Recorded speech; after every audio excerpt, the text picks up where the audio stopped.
नमस्कार प्यारे अभ्यर्थियों, स्वागत है आपका फिर एक नई क्लास में। जो भी विद्यार्थी रीट पात्रता परीक्षा अभ्यर्थियों 2025 की तैयारी कर रहा है, उनके लिए हम इस क्लास में राजस्थान जीके के 50 मोस्ट इंपॉर्टेंट क्वेश्चनों पर बात करने वाले हैं। अभ्यर्थियों, आपको पता ही है हमारी क्लास आपके लिए रामबाण साबित होने वाली है। वही क्वेश्चन अभ्यर्थियों इस क्लास में सेलेक्ट किए हैं जो आपके एग्जाम की दृष्टि से अभ्यर्थियों मोस्ट इंपॉर्टेंट होने वाले हैं। 27 फरवरी का अभ्यर्थियों आपका एग्जाम होने वाला है, तो टाइम आपके पास बहुत ही कम बचा है। तो चलिए दोस्तों, बिना देरी के क्लास स्टार्ट करते हैं। क्लास को पूरी जरूर देखना अभ्यर्थियों। पहला प्रश्न अभ्यर्थियों आपके सामने कि राजस्थान का जो सीमावर्ती राज्य है वो कौन सा अभ्यर्थियों, इन चारों में से आपको बताना है। स्टार लगा के रखना है एग्जाम की दृष्टि से। मोस्ट इंपॉर्टेंट है अभ्यर्थियों उत्तर प्रदेश, हरियाणा और मध्य प्रदेश। उपरोक्त सभी अभ्यर्थियों ऑप्शन डी आपका इसमें बिल्कुल करेक्ट आंसर हो जाता है, यानी कि उत्तर प्रदेश, हरियाणा और मध्य प्रदेश, ये तीनों राज्य अभ्यर्थियों जो राजस्थान के साथ सीमा बनाते हैं। ऑप्शन डी आपका इसमें करेक्ट आंसर हो जाता है। मोस्ट इंपॉर्टेंट है अभ्यर्थियों एग्जाम की दृष्टि से। अगला प्रश्न अभ्यर्थियों आपसे पूछा है कि वर्तमान समय में राजस्थान में कुल कितने संभाग हैं अभ्यर्थियों, वो आपको बताने कि वर्तमान में राजस्थान में कुल कितने संभाग हैं। करेक्ट आंसर की बात करें अभ्यर्थियों तो इसमें आपका राइट आंसर हो जाता है ऑप्शन बी, यानी कि अभ्यर्थियों अब राजस्थान में 7 संभाग दोबारा 7 संभाग कर दिए गए हैं। ऑप्शन बी आपका इसमें बिल्कुल करेक्ट आंसर हो जाता है। 7 संभाग अभ्यर्थियों याद रखना, ऑप्शन बी आपका इसमें राइट आंसर हो जाता है। बात कर लेते हैं अभ्यर्थियों अगले क्वेश्चन की। अगला प्रश्न आपसे पूछा है कि राजस्थान में जामर कोटड़ा क्षेत्र निम्न में से किस खनिज से संबंधित है अभ्यर्थियों। स्टार लगा के रखना है एग्जाम की दृष्टि से।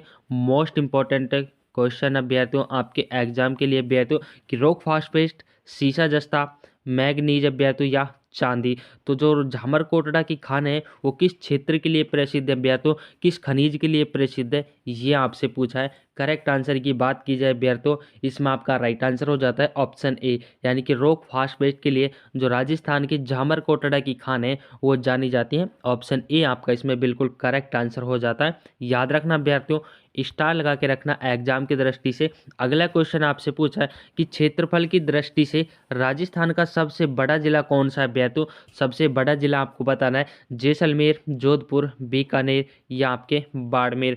करेक्ट आंसर ऑप्शन ए हो जाता है, यानी कि क्षेत्रफल की दृष्टि से अभ्यर्थियों आज भी राजस्थान का सबसे बड़ा जिला जैसलमेर है। ऑप्शन ए आपका इसमें बिल्कुल करेक्ट आंसर हो जाता है। याद रख लेना अभ्यर्थियों। बात करते हैं अगले क्वेश्चन की। कमेंट में जरूर बताना अभ्यर्थियों कि आपके अभ्यर्थियों 50 में से कितने प्रश्न सही होते हैं।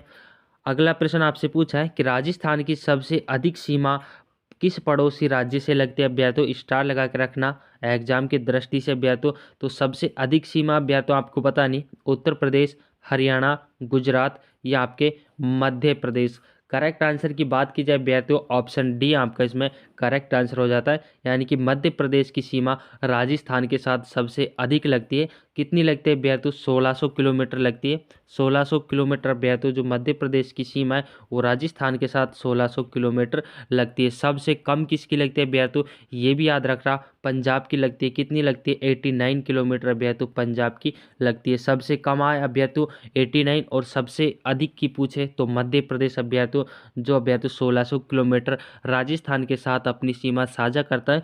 और अभ्यर्थियों पंजाब की जो सबसे कम लगती है 89 किलोमीटर अभ्यर्थियों। दोनों याद रखना, कोई सा भी आपके एग्जाम में पूछा जा सकता है। बात कर लेते हैं अभ्यर्थियों अगले क्वेश्चन की। अगला क्वेश्चन आपसे पूछा है कि राजस्थान की स्थलीय सीमा की कुल लंबाई आपसे पूछिए। जो राजस्थान की स्थलीय सीमा है उसकी कुल लंबाई आपको बतानी है। तो कुल लंबाई की बात करें अभ्यर्थियों ऑप्शन डी आपका इसमें करेक्ट आंसर हो जाता है, यानी कि 5920 किलोमीटर अभ्यर्थियों। कितनी अभ्यर्थियों, 5920 किलोमीटर राजस्थान की कुल जो अंतर्राष्ट्रीय स्थलीय सीमा है वो हो जाती है। और अंतर्राष्ट्रीय सीमा की बात करें अभ्यर्थियों वो आपके 1070 किलोमीटर है। तो दोनों पॉइंट याद रखें अभ्यर्थियों, कोई सा भी आपके एग्जाम में पूछा जा सकता है। स्थलीय सीमा की बात है अभ्यर्थियों तो 5920 करके आनी है। और राष्ट्रीय अंतर्राष्ट्रीय सीमा की बात है अभ्यर्थियों तो 1070 किलोमीटर आपको करके आनी है। कन्फ्यूज मत होना अभ्यर्थियों।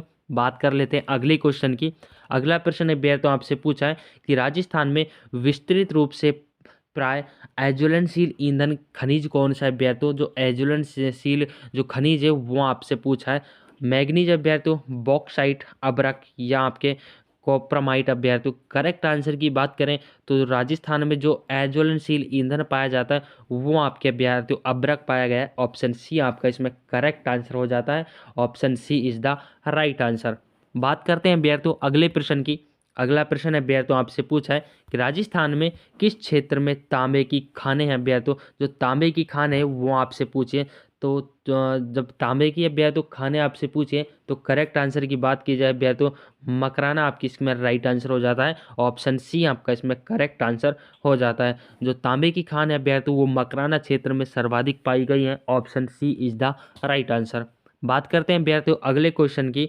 अगला प्रश्न अभ्यर्थियों आपसे पूछा है कि राजस्थान में तांबे का विशाल भंडार कहाँ पर स्थित है। जो तांबे का विशाल भंडार है वो आपसे पूछा है डिडवाना क्षेत्र, खेतड़ी क्षेत्र, उदयपुर क्षेत्र या आपके बीकानेर क्षेत्र। तो दोस्तों तब भी तांबे का नाम आता है, जब भी तांबे का नाम आता है तो हम एक ही नाम लेते हैं। तो याद रखना अभ्यर्थियों जो खेतड़ी अभ्यर्थियों ये झुंझुनू में हुआ करता था लेकिन अब नीम के थाने में ये स्थित है। याद रखना जो नया जिला बना है जो खेतड़ी अभ्यर्थियों ये झुंझुनू से अलग होकर नीम का थाना नया जिला बना है। इसमें अभ्यर्थियों अब तांबे की जो खान है खेतड़ी वो नीम के थाने में आ गई। ऑप्शन बी आपका इसमें बिल्कुल करेक्ट आंसर हो जाता है।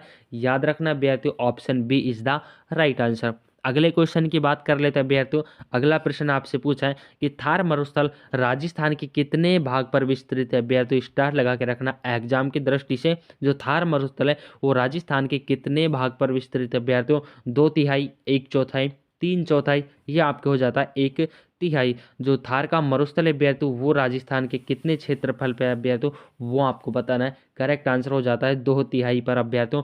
2/3 पर राजस्थान के कुल भाग के अभ्यर्थियों 2/3 पर मरुस्थल फैला हुआ है। ऑप्शन ए आपका इसमें बिल्कुल करेक्ट आंसर हो जाता है। बात करते हैं अभ्यर्थियों अगले क्वेश्चन की। अगला प्रश्न आपसे पूछा है कि राजस्थान का सर्वाधिक भाग अभ्यर्थियों जो सर्वाधिक भाग है वो कौन सा है अभ्यर्थियों। रेगिस्तान, पठारी प्रदेश, पहाड़ी प्रदेश या आपके मैदानी प्रदेश। कमेंट में अभ्यर्थियों जरूर आंसर देने आपके कि कितने प्रश्न सही होते हैं। हर क्वेश्चन का अभ्यर्थियों कमेंट में आंसर आपको जरूर देना है। तो राजस्थान का जो सर्वाधिक भाग है वो आपको पता होना चाहिए। ऑप्शन ए आपका इसमें करेक्ट आंसर हो जाता है। यानी कि सर्वाधिक भाग पर रेगिस्तान पाए गए हैं अभ्यर्थियों राजस्थान में। Option A is the right answer. बात करते हैं अभ्यर्थियों अगले प्रश्न की। अगला प्रश्न आपसे पूछा है कि क्षेत्रफल की दृष्टि से राजस्थान का भारत में कौन सा स्थान है अभ्यर्थियों। राजस्थान का भारत में आपसे स्थान पूछा है कि कौन सा स्थान है अभ्यर्थियों। प्रथम, द्वितीय, तृतीय या चतुर्थ। तो राजस्थान का स्थान अभ्यर्थियों भारत में आपसे पूछा है तो ऑप्शन ए आपका इसमें करेक्ट आंसर हो जाता है। यानी कि प्रथम अभ्यर्थियों राजस्थान का भारत में अभ्यर्थियों प्रथम स्थान है क्षेत्रफल की दृष्टि से। ऑप्शन ए आपका इसमें बिल्कुल करेक्ट आंसर हो जाता है। याद रखना अभ्यर्थियों क्षेत्रफल की दृष्टि से पूछा है तो आपको नंबर 1 करना है। प्रथम स्थान अभ्यर्थियों राजस्थान का भारत में है। ऑप्शन आपका एक बिल्कुल करेक्ट आंसर हो जाता है। बात करते हैं अभ्यर्थियों अगले प्रश्न की। अगला प्रश्न अभ्यर्थियों आपसे पूछा है कि राजस्थान का सबसे कम भूभाग कौन सा है अभ्यर्थियों। पहाड़ी प्रदेश, वन प्रदेश, मैदानी प्रदेश या आपके हो जाता है पठारी प्रदेश। तो सबसे अधिक तो अभ्यर्थियों आपके रेगिस्तान थे, मरुस्थल सबसे अधिक फैला हुआ था राजस्थान में। और सबसे कम आपसे पूछा है तो सबसे कम की बात आए तो आपको पहाड़ी प्रदेश करके आना है। ऑप्शन ए आपका इसमें बिल्कुल राइट आंसर हो जाता है। सबसे अधिक रेगिस्तान अभ्यर्थियों और सबसे कम की बात आए तो पहाड़ी प्रदेश यानी कि पर्वत अभ्यर्थियों। बात कर लेते हैं अगले प्रश्न की। अगला प्रश्न अभ्यर्थियों पूछा आपसे कि रण क्षेत्र बाहुल्य वाला जिला कौन सा है। स्टार लगा के रखना है एग्जाम की दृष्टि से कि रण क्षेत्र वाला बाहुल्य जिला आपसे पूछा है। बाड़मेर, बीकानेर, जैसलमेर या आपके अजमेर। करेक्ट आंसर की बात आती है अभ्यर्थियों ऑप्शन सी आपका इसमें करेक्ट आंसर हो जाता है। यानी कि जो रण क्षेत्र बाहुल्य है वो आपके अभ्यर्थियों जैसलमेर जिले में। ऑप्शन सी आपका इसमें बिल्कुल करेक्ट आंसर हो जाता है। बात कर लेते हैं अभ्यर्थियों अगले प्रश्न की। अगला प्रश्न आपसे पूछा है कि जरगा पर्वत किस जिले में स्थित है अभ्यर्थियों। जरगा पर्वत आपसे पूछा है कि जरगा पर्वत किस जिले में है। नागौर, उदयपुर, राजसमंद या आपके हो जाता है चित्तौड़गढ़। करेक्ट आंसर की बात करें अभ्यर्थियों ऑप्शन बी आपका इसमें करेक्ट आंसर हो जाता है। यानी कि जरगा पर्वत अभ्यर्थियों आपके उदयपुर जिले में स्थित है। ऑप्शन बी आपका इसमें राइट आंसर हो जाता है अभ्यर्थियों। बात कर लेते हैं अगले प्रश्न की। अगला प्रश्न आपसे पूछा है अभ्यर्थियों कि अरावली का तारागढ़ शिखर किस जिले में स्थित है भैया? तो स्टार लगा के रखना है एग्जाम की दृष्टि से। जो अरावली का तारागढ़ दुर्ग है वो आपसे पूछा है। तारागढ़ शिखर, सॉरी, तारागढ़ जो चोटी है वो आपसे पूछिए। नागौर, सीकर, अजमेरिया आपके हो जाता है पाली। करेक्ट आंसर की बात करें भैया तो तारागढ़ का जो शिखर है वो आपके अजमेर जिले में स्थित है। Option C is the right answer है भैया। तो ऑप्शन सी अजमेर जिले में भैया तो जो तारागढ़ का शिखर है भैया तो तारागढ़ की चोटी है वो आपके भैया तो ऑप्शन सी यानी कि अजमेर में स्थित है। ऑप्शन सी आपका करेक्ट आंसर हो जाता है। बात करते हैं भैया तो अगले क्वेश्चन की। अगला प्रश्न आपसे पूछा है कि राजस्थान के किस क्षेत्र में कछारी मृदा का बाहुल्य पाया जाता है, यानी कि कछारी मृदा सर्वाधिक मात्रा में कौन से जिले में पाई जाती है अभ्यर्थियों? एग्जाम के लिए इंपॉर्टेंट क्वेश्चन है। जो कछारी मृदा अभ्यर्थियों उत्तरी प्रदेश, पश्चिमी प्रदेश, पूर्वी प्रदेश या आपके दक्षिणी क्षेत्र में? करेक्ट आंसर की बात की जाए अभ्यर्थियों ऑप्शन सी आपका इसमें राइट आंसर हो जाता है, यानी कि पूर्वी प्रदेश में अभ्यर्थियों जो कछारी प्रकार की मृदा है वो आपके पूर्वी प्रदेश में पाई जाती है। Option C is the right answer. बात कर लेते हैं अभ्यर्थियों अगले क्वेश्चन की। अगला प्रश्न आपसे पूछा है कि बाजरे का उत्पादन किस प्रकार की मृदा में अधिक किया जाता है अभ्यर्थियों? स्टार लगा के रखना एग्जाम की दृष्टि से कि जो बाजरे का उत्पादन है वो अभ्यर्थियों लोभी मृदा, जलोढ़ मृदा, बलुई मृदा, चिकनी मृदा। तो जो बाजरे की फसल है वो उसके लिए सर्वोत्तम मिट्टी आपसे पूछिए। ऑप्शन सी आपका इसमें करेक्ट आंसर हो जाता है, यानी कि चिकनी मिट्टी के लिए अभ्यर्थियों जो चिकनी मिट्टी है वो आपके बाजरे के लिए सर्वोत्तम मिट्टी मानी गई है। ऑप्शन डी आपका इसमें करेक्ट आंसर हो जाता है। बात कर लेते हैं अभ्यर्थियों अगले प्रश्न की। अगला प्रश्न अभ्यर्थियों आपसे पूछा है कि राजस्थान के किस भौतिक प्रदेश का सर्वाधिक विस्तार है अभ्यर्थियों?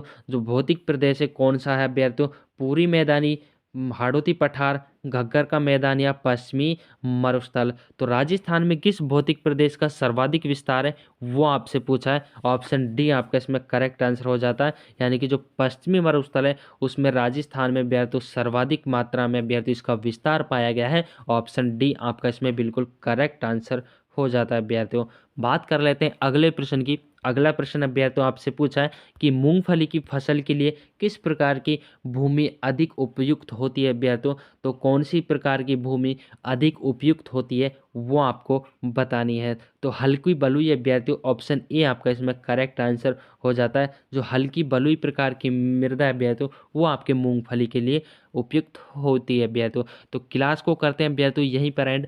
बताना अभ्यर्थियों आपके जितने क्वेश्चन अभ्यर्थियों क्लास में करवाए गए हैं उनमें से आपके कितने क्वेश्चन सही हैं कमेंट में ज़रूर बताना। अगली क्लास किस टॉपिक पर लानी है ये भी अभ्यर्थियों कमेंट में ज़रूर बताना। और जो भी विद्यार्थी चैनल पर नया विजिट किया हो चैनल को ज़रूर सब्सक्राइब करें, क्योंकि यहाँ पर वही मैटर आपको दिया जाता है जो आपके एग्जाम की दृष्टि से इंपॉर्टेंट मोस्ट अभ्यर्थियों क्वेश्चन यहाँ पर पढ़ाए जाते हैं। मिलते हैं अभ्यर्थियों अगली क्लास में, तब तक के लिए जय हिंद साथियों।